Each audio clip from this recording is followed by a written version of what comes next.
So once again, thank you for being here. I'm very happy to meet you this way. And my first question, you call yourself a digital procurement mentor. Do you think procurement really need mentors? Yeah, well, first, thank you for having me on the show, and same for me, right? Great to meet you and to get to know you a bit better. And to answer your question, of course, yes, right? Otherwise, I probably wouldn't be calling myself that. But I think it goes back to kind of the genesis of why I started putting content out there around digital procurement and why I'm so passionate around the power of technology in procurement. And it's has to do with my work, right? So yes, I do content, but I do a lot of consulting work with organizations where I try to be the right hand technology man to procurement, right? Sit at the intersection of procurement and technology and say, okay, you've got this strategy or this category management plan or these objectives that you're trying to get to, right? How do we translate that into capabilities that are supported by technology so that you can get the outcomes that you're looking for from a business standpoint? And I don't feel like procurement, at least in the traditional training that we have, whether it's SIPs or chartered supply chain management professionals, et cetera, right? You don't really have that digital component. And so Yeah. I've worked with a lot of senior procurement leaders that don't really have a background or a knowledge of IT and the software development lifecycle and project management and all that good stuff, right? And so for me, the concept of digital procurement mentorship is really helping you learn about that and discover the art of the possible with technology, and then what are the best practices as well that you need to put in place from a governance standpoint, change management, business process management, business analysis, etc., so that you're not just relying on the technology to do the heavy lifting, but you have the organizational reflexes and behaviors to actually get the adoption and the benefits that you want out of the plans. I love it. And I would like to go deeper into that. But let's quickly explain what is the experience that you have because you are bringing years of experience into procurement. So, can you Yeah. tell me your procurement story? Sure, and I'll try to keep it short. So I did a bachelor's in business and administration with a specialization in IT management in at HEC Montreal, which I think you can see right here. I always keep it around somewhere, Yeah. and in the background. And went out of school, started directly in consulting, but application consulting with SAP systems at IBM Canada. Started implementing procurement processes, more purchasing processes, right? So procure to pay processes in ERP. And in 2012, SAP bought Ariba, so started building up that practice for IBM Canada as well. And then eventually wanted to be able to keep being that right hand technology man to procurement, right? But with other solutions because I saw the explosion in procure tech happening, the competition around the suites with SAP as well. So ended up going out on my own and doing the same type of work, right? Business analysis, functional work, translating business requirements into technology requirements, configuring systems, deploying systems, doing support and training and hypercare and just getting adoption for users. But started touching on, Coupa, Ivalua, GEP, and then all the pure play solutions along the whole value chain, right? So spend analysis, sourcing, contract management, procure to pay, accounts payable, supplier relationship management, and everything in between. So it's really always been, and there's always something new and interesting to learn about. And so while I was coming at it from a technology background, I also took the time to do a certificate in strategic procurement and make sure that I wasn't just a technologist, but I also had the business chops to back it up. And have over the years worked more and more on like, okay, reviewing category management plans and making sure that we're bringing the technology aspect, right? And so I've never been in an actual procurement role, but I've worked very closely across 12 industries with procurement leaders at all levels, whether it be CPOs, category managers, tactical buyers, front end buyers that are cutting POs and shared services and all Yeah. that good stuff. So I've had a lot of exposure, and so I bring that from mandate to mandate to be able to achieve the mission of translating stuff to technology. So, you actually moved from the typical corporate world into your own business. And Yep. now I start to understand that maybe that curiosity that you have and that vision, this was probably something that motivated you to do that, right? Do you regret that decision or that was the best decision of your life? Yeah, more the latter than the former, right? In the sense where I think I had an entrepreneurial mindset even when I started off in consulting, and I really appreciated the time I spent there, the colleagues I had. Like it was a great school, but I couldn't get that little thought out of my head of like, what if I did it this way or tried that way? And I think you know, you can very successfully run a solo consultant practice without doing all the extra stuff I'm doing Yeah. around content Hmm. and newsletters and all that stuff. So like I kind of even going out on my own kind of got pulled into these other entrepreneurial endeavors, right? So my challenge is always like keeping a focus, making sure I don't spread myself too thin. And but yeah, curiosity is definitely the main driver, and the fact that it just, I'm always having the same conversation, it seems, but it's always in a different industry, different technology, different constraints, different context, different objectives, different strategy. And so it remains fresh and interesting as I keep going on. And I feel like I keep gaining mastery, autonomy, and a sense of purpose, which are the three things I measure my career by. You mentioned that it's always about around the same questions. Like what are the common patterns that you can see from your clients? What the questions or struggles they're coming to you with and ask for your help?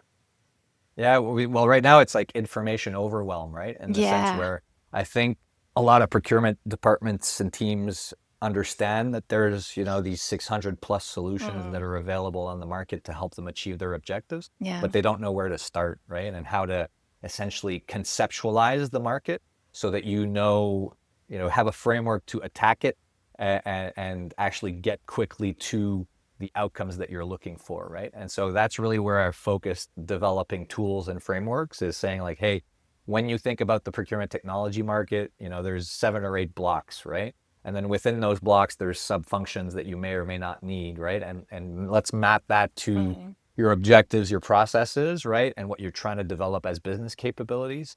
And then it gives you kind of a roadmap of, okay, here's how I need to do my market research and the boxes I need to tick to be able to say, I've done a good job and I don't doubt myself, right? Because you're always doubting like, oh, did we miss something? yeah. And the market is so big that it's impossible to see everything before you take a decision, right? So it's Yeah. kind of the paradox of choice, right? I don't know if you've ever heard about the experiment where in a grocery store, if there's 3 types of pasta sauce, people that pick a pasta sauce end up a lot happier with their purchase than if there's a Hmm. 1,000 pasta sauces and they Oh. have to decide, right? So even if you get a better Yeah. pasta sauce with the 1,000 ones, you're not as happy with the outcome of your decision just Yeah. because there's too much choice, right? And so for me, it's really around boiling the ocean, so to speak, so that you're left with that glass of water to drink, and you're confident that Yeah. you have something that's gonna get you where you need to go. I absolutely love that. We are living in the time when there is too much of everything, right? Like in social media. And I agree with you that in the world of procurement, there is too many softwares that at the end, every software looks totally the same. And, Yeah, people yeah, tend to be lost. yeah. Especially if you haven't taken all the time to understand the nuances or Yeah. implemented some in the past and seen, the strengths and weaknesses and why a specific Hmm. functionality is really important versus another, right? So Yeah. to me, that's been kind of the value prop is, hey, I've been doing this for 13 years. I continue to do it, right? And so save yourself that time, that 13 years of effort, and just pick my brain on, Hmm. and I'll adapt what I know to your context, your industry, your mandate, right? I heard a quote saying that in 10, 15 years, 80% of the procurement software that is right now or the startups will not exist. Do you agree with that? I don't know what the percentage is, but I think that's just it's a startup percentage in general, right? I Hmm. think it's like 20% of companies only last, 20% of companies make it past 5 years, something like Yeah. that, right? So, Yeah. so there's always a big churn, but there's always new ones popping up as well. So you Hmm. also want to be, but you may not need certain pieces of technology for more than 5 years either, That's right? true. So that's what's interesting about having all of these tools is instead of looking at the market and saying, hey, what can the market do for me? And then adapting your strategy to that, you can flip it around and say, and assume that the market can do Yeah. anything essentially. in the art of the possible from a technology standpoint, right? And say, here's my business strategy. Let's find a tool or a piece of technology that can help me execute on it. And then your strategy may change over time, right? So having sort of what we call a composable architecture, right, where you allow yourself to switch in and out technology Mm-hmm. over time, and you develop the muscles and the skills and the competencies to be able to do that efficiently without breaking your face is probably the most important thing in that context, right?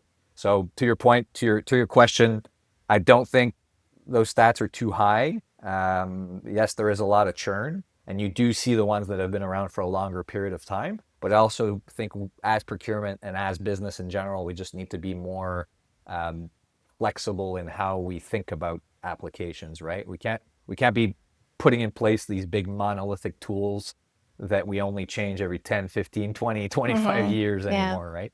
Yeah.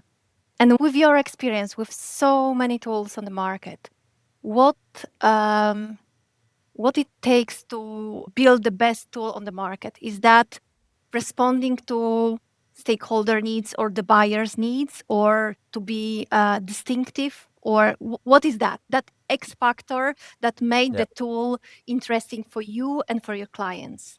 Yeah. Well, I'll give you two, right? Okay. On the one hand is like for the actual procure tech providers, Mm-hmm. my thought is you need to be differentiated in a market where Mm. there's so many players, right? So, Yeah. and one thing that I think providers are scared to do is say who they do not serve, right? What they do Yeah. not do, right? Because you're going, oh, I might miss out on some potential business, right? But I think doing that and being very clear about your niche and your value proposition puts you out on top of the heap in terms of having a clear message and having your ICP come to you, or your ideal customer come to you Yeah. to solve that exact problem, right? And so finding that product market fit is important, but then it's really doubling down on your value prop so that you get connected with the right people. So that's the first bit.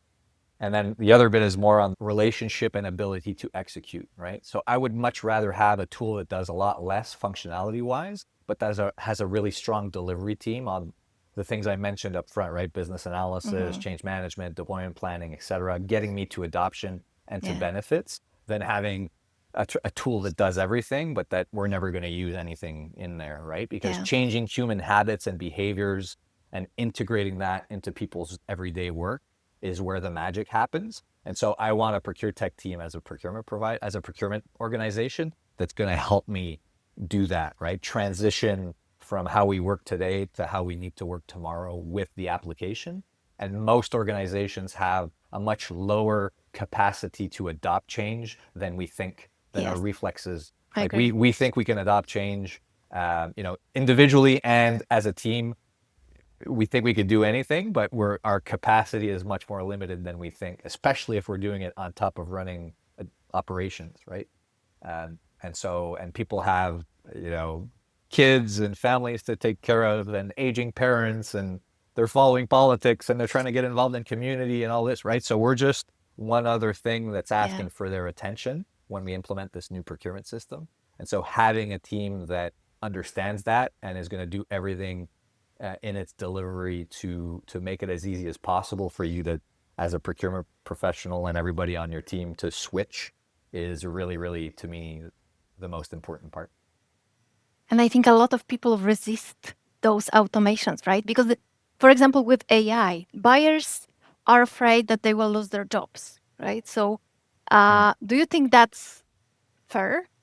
Fear? And I see a lot of talk around that on social media or in the media, but on the ground floor of my mandates, at least anecdotally, I don't feel that fear at all, right? It's more people don't have the capacity and or the time to invest in learning.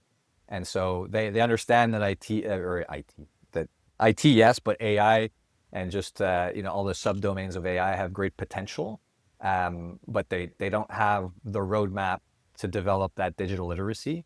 And I think it depends as well on your role, right? If you have a role where you're just doing work that could be automated because it's very like you could predict what the work is, right? Like it's a sequence of tasks, it's a procedure, it's a process, it's very well defined. and there's business rules, like that can already be automated today without AI, right? So Yeah. AI is just Yeah. a more sophisticated tool set to be able to automate. But if you have a role where it's more relationship based, judgment, relationship based, right, then AI is more an augmentation to your capacity and your ability to execute on that than it is a replacement.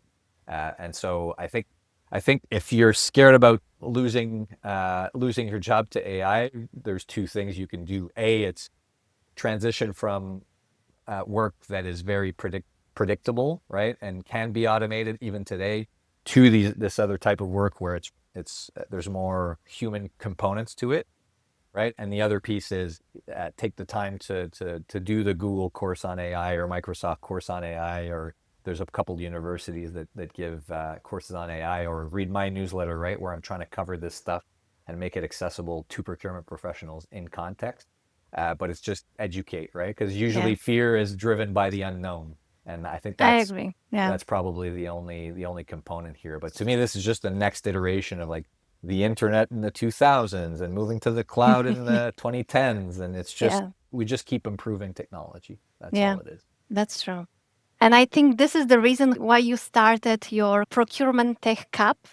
What was the idea behind it? Yeah, you're giving me too much credit in the sense where you're making it seem like I was sitting with my pipe and having great ideas and coming This is up with how I this. would like to imagine that.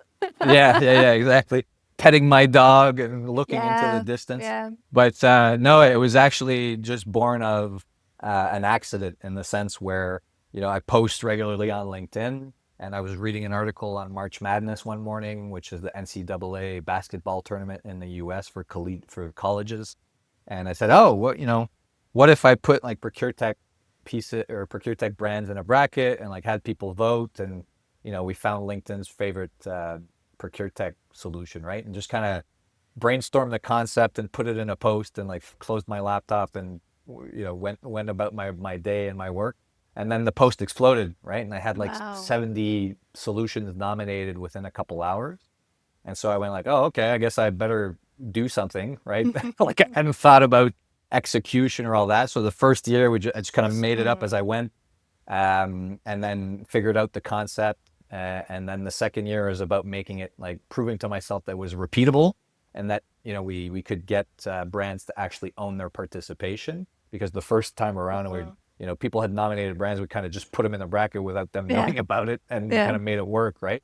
So brands got involved, and then now we're actually going into year three, where really thinking about the feedback that people gave us, and making tweaks, and actually coming up with a virtual event at the end of it too, right? So it ended up like turning into a weekly show on LinkedIn Live, and a virtual event that we're going to have for people who want to learn about this type of stuff in April 2026.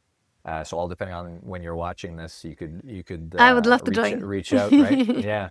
And so yeah, to answer your question, it was born out of me wanting to educate folks on what solutions are out there, and then how to be successful with them. So I call that like solution discovery and digital literacy.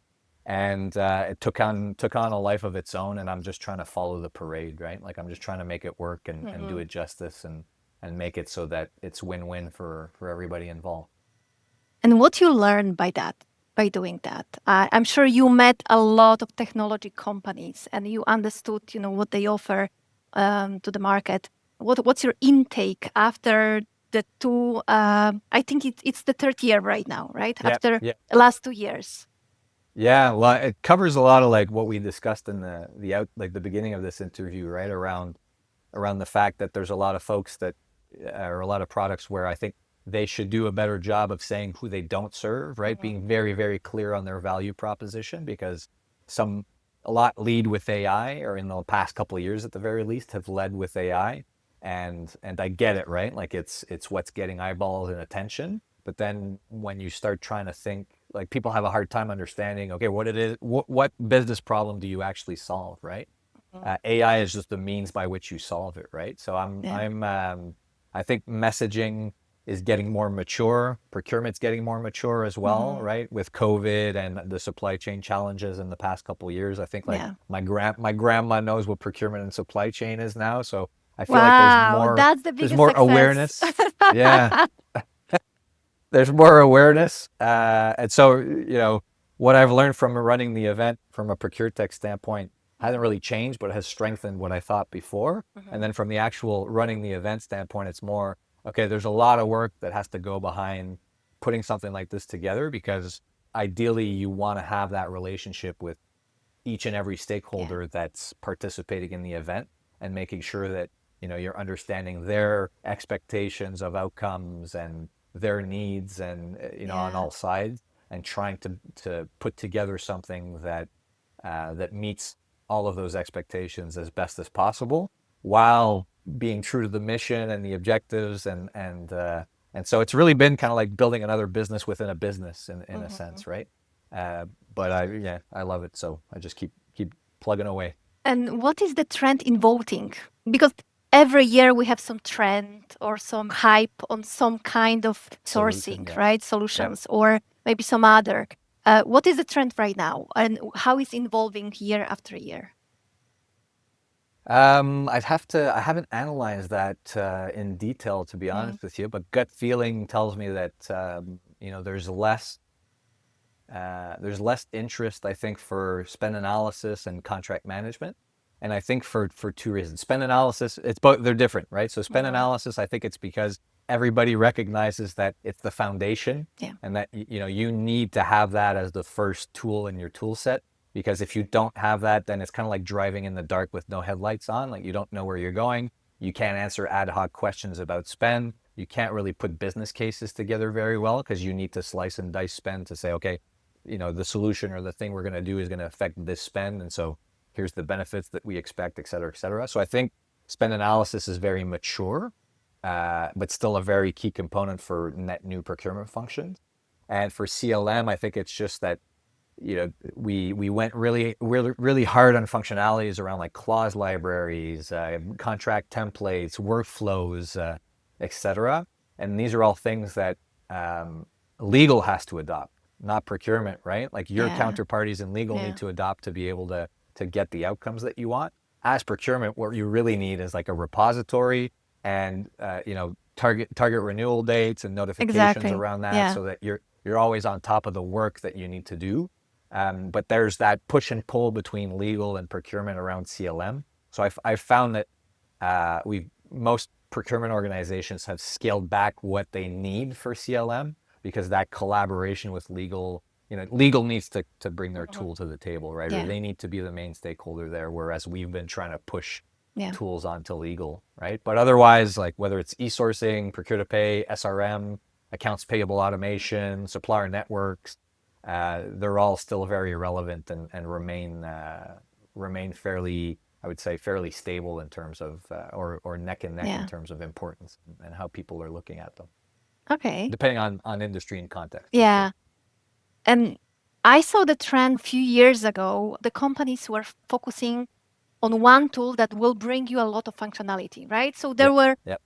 few key procurement systems on the market that you could choose from, right? Hmm. Now I see we are going to another extreme.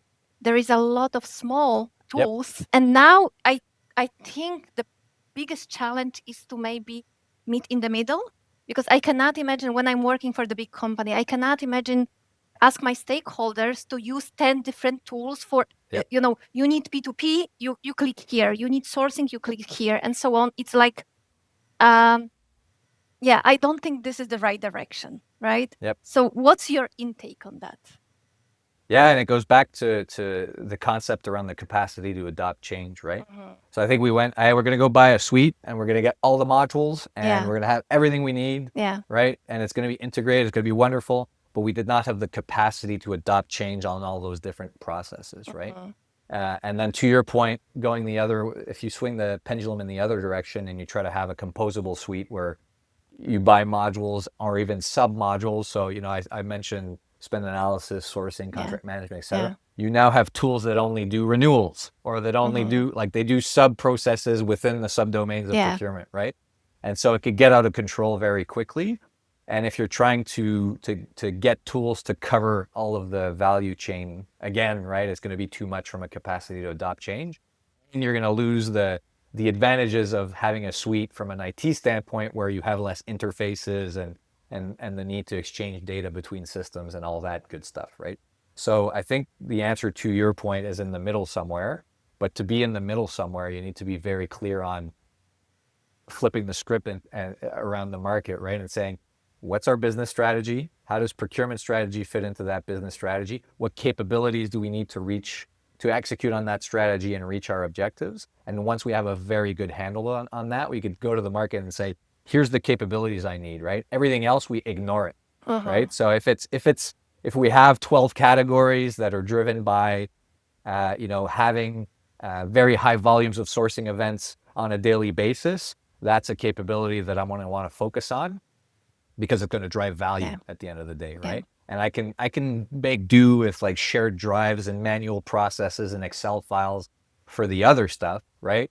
But I can't for this because it's part of my strategy, right? So it's being very clear on what are the 3, 4, 5, 6 really key capabilities that we need from a business standpoint, enabled by technology to execute on our strategy, and then let's ignore everything else. Because Yeah. if you try to do everything, then essentially you're doing nothing, Yeah. right? So I think that's how you get into the middle of that. And then you go based on those capabilities, are we better to get a suite, right? Does one of them fit the capabilities that we need? Or, if we already have a suite, because that's the what do we need to get as point solutions to enable those capabilities? And if I don't have a suite, like, do I need one? Can I get by with 1, 2, 3 tools on very key sub processes or processes within procurement to execute on my strategy, right? And that's where I focus. I adopt the change within my business practices. And then we can have the conversation of, okay, now with the lessons learned, like, do we need to add? Do we need to subtract? Sometimes subtracting is the answer, Yeah. right? How do we get to that next level of maturity, right? So I think that the mistake is being at the both ends of the spectrum, and it's asking the technology to do the heavy lifting, right? Do the business heavy lifting first, and then Yeah. ask technology to enable the capabilities you need based on how what you know to be possible, right? Yeah. Another example is like document scanning, right? If you're a very high transaction level shop, right? A lot of POs, a lot of invoices coming in, the need for workflow automation, then because you've been reading my newsletter or studying AI that there's computer vision, right? And you can Mm-hmm. actually get a computer to translate all this paper data into electronic data. The old version used to be OCR, or optical Mm-hmm. character Yeah. recognition, right? So that that's possible, but you don't know which solution or why in your context, right? But you can build a strategy based on, okay, I need this capability to be able to execute on a very high transaction volume strategy or context. And so I'm going to go seeking technology to be able to do that because it's the key value lever for us to reduce the costs or to be able to have the high quality data to then take decisions on procurement strategy, right? So that's how I think about it. That's a Yeah. long-winded answer. No, but it's great. I also agree with you that a lot of companies do want to fix everything at the same time. And prioritization is the key, right? Because Yep. you cannot expect, to bring 10 tools, fixing sourcing, fixing negotiation, fixing P2P process, fixing contracts, and so on at the same time, because stakeholder, first of all, it will be a mess, right? Then stakeholders will not, be happy to do that, and they will bypass it, and they will just go with the process how they used to do till now. So I totally agree with you. Prioritization. What do you really need to fix at this moment? And how your stakeholders or your buyers, right, will feel relief immediately after implementing that. So, and it's not only about saving money on the headcount at the end, right? It's about saving No. time that you can focus on something else that is, that matters for the business more. Yep. Yeah, Yep. Creating more value, right? However you choose to define that. And exactly. and and the other way I illustrate it is like, we often want a business transformation that has a start and an end, right? Like we've transformed, kind of like plastic Yeah, surgery, right? We were ugly, yeah. we went in for the operation, now we're beautiful and it's over. Mhm. But Yeah. but it's more a process of continuous improvement and always questioning yourself and putting, the procurement innovation garage concept into play and building that culture within your organization of we're always tweaking, always testing, always getting better, right? The 1% better every day type mantra. And technology is just the enabler to that. And we may make mistakes. and that's all part of getting there, right? And it Yeah. kind of how you asked me, I think before we got on the call, of like how I built the newsletter and all that. It's like an hour Hmm. a day, half an hour a day, right? And that Yeah. just adds up to something really incredible over time. So imagine you wake up and it's 2035. How procurement Yep. looks like in 10 years? What's your vision on that? Well, I think we still have kind of the bell curve.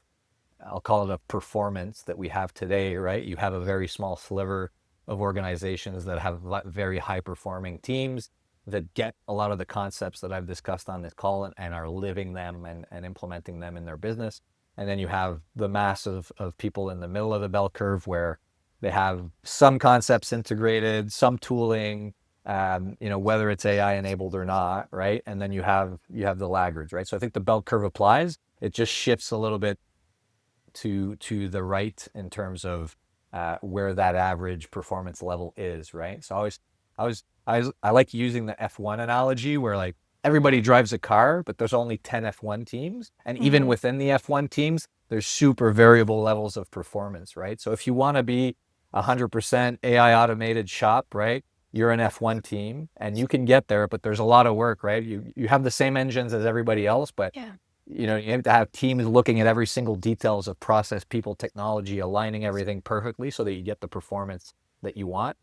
And then everybody driving the normal cars, right? You're going to get benefits from people that are at the bleeding edge in the sense that, things are going to come down the pipe into regular applications or mass market applications, or, like ABS braking is from F1. There's a Yeah. lot of stuff that was discovered in F1 that has bled down into the mass market of automobiles, and I think it's the same thing in the application space. So the performance, the average performance moves right on the graph, but you still have the bell curve apply, right? So I think to your question, 2035 average maturity is up, but we don't have this future where everybody's got everything automated and nobody needs to do any procurement manually at all, because you Yeah. have this maturity curve that's very variable by organization, country, industry, business size, Yeah. etc. And every company is starting at different level, right? Yeah. Their automation and AI journey. So yeah, it sometimes 10 years it's not enough to fix everything. Yeah, I mean it's the best predictor of the future, unfortunately, is the past. And if we look at like big step changes in technology, so the invention of the computer, the internet, uh, all this cloud stuff that's happened in the 2010s, like it's followed that pattern, right? And so for me, it's just like until I see something like the singularity, right, where we have AGI, right, or artificial general intelligence pop up, right? Until we see that moment, like I don't see that dynamic changing over time, right? Mhm. I just see us as a society keep leveling up in terms of our average performance with more sophisticated tools, but the dynamics remain the same of the bell curve apply. Yeah. And my last question, I promise, it was not on the list, but I would love to ask you that. What's the future for you? What do you plan to achieve next 12 months? Any specific plan how to grow your audience or maybe new projects ahead of you? What you're planning to achieve next year? Yeah, so that's a great question. So I don't know if you're familiar with the Jim Collins flywheel concept. But No. essentially, it's like, so you think about your business model as a flywheel. A flywheel just is a wheel Okay. that when you spin it, it keeps spinning faster and faster and faster, Mm-hmm. right? And so the way I think about my business is I do very interesting consulting work with clients. This gives me ideas for content that others should know about, how to's, like, what templates, etc., things that people need to have better outcomes with technology.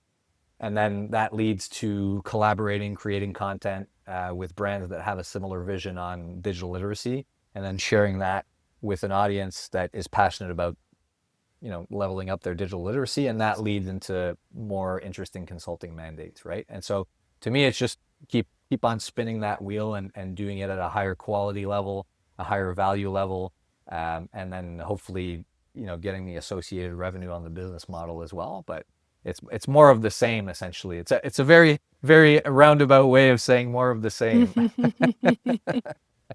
But I saw that you are growing, right? You have a new person on board right now.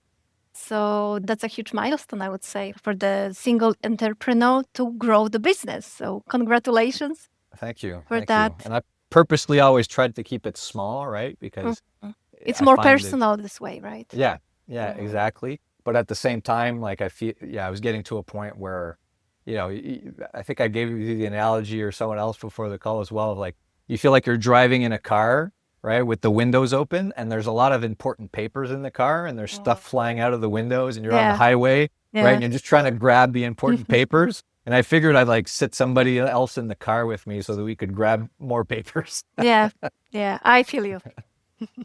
But yeah, so more of the same, and until it stops being fun, right? But again, Yeah, I feel like I keep building more autonomy, more mastery in my domain as well, which isn't finished. I'm still learning more and more as I go, and a sense of purpose, right? Like yeah. in speaking with folks like you and folks that consume the content and or I work with, that my impact made a difference, right? And so that's the ultimate payday at the end of the day.